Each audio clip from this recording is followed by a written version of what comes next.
حال ہی میں کرناٹکا کے 2 اسمبلی حلقے ہانگل اور سندگی میں ضمنی انتخابات ہوئے،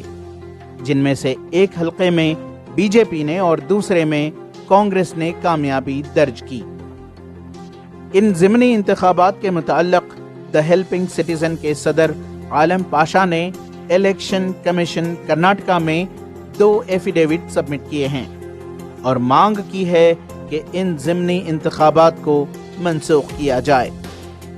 اس میں یہ دیا ہوں کہ جو مسلمان کا نام لے کے مسلمانوں کو کمیونٹی جنتا دل میں کانگریس میں ہے کر کے جو انہوں بول کے دونوں بارٹر ڈیل کر کے زندگی اور ہنگل میں جو انہوں اپنا کیمپین کیے اور اپنا ویڈیو آڈیو بنا کے پبلک میں ڈسٹریبیوٹ کرے ووٹرز کو، جس کے اوپر انہوں ووٹ لیے اور جو کمیونٹی کو بیچا گیا، کمیونٹی ایک مسلمان کمیونٹی کو اپنے ہائی جیک کر کے بیچے، وہ قانون کو سے قانون میں بھی نہیں ہے۔ عالم پاشا نے الزام عائد کیا کہ ہانگل اور سندگی کے 2 اسمبلی حلقوں میں ہوئے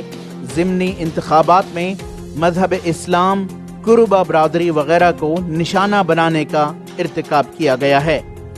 جیسا کہ سیاسی رہنماؤں ایچ ڈی کمارسوامی، بسوراج بومائی، سدرامیہ، ضمیر احمد خان اور دیگر سیاسی لیڈران کی طرف سے اپنے سیاسی مفاد کے لیے معاشرے میں فرقہ وارانہ انتشار پھیلایا گیا۔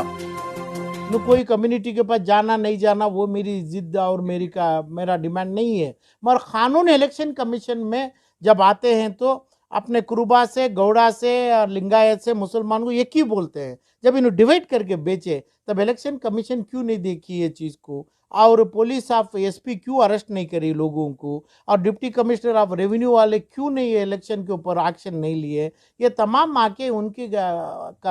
کمیشن آف اومیشن ہے۔ ذات پات کی بات ہی نہیں ہے، ذات ہو ہی نہیں سکتی ہے، ذات کرائے تھے نہیں، یہ گوڑا، یہ کروبا، یہ اپنا مسلمان، یہ ادھر ہی کرتے ہیں،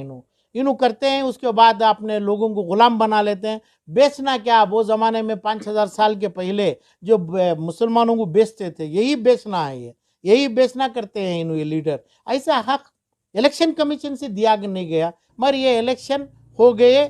تو بھی الیکشن خارج ہوں گے، خارج کرنا چاہیے۔ وہ لوگ کمیونٹی اسلام ایک کر کے ایک دھرم کے اوپر ہمارا نام یعنی جے ڈی ایس کا نام، کانگریس کا نام اور بی جے پی کا نام کر کے لیے ہیں، جو سند میں دیا ہوں وہ سند ثابت ہو گیا تو یہ دونوں الیکشن خارج ہوں گے، خارج کرنا چاہیے، ادروائز اس کو ہم آنریبل سپریم کورٹ تک لے کے جائیں گے، وہی ایفیڈیوٹ میں دیا ہوں میں۔ ای ٹی وی بھارت کے لیے بنگلور سے رفیق جبار کی رپورٹ۔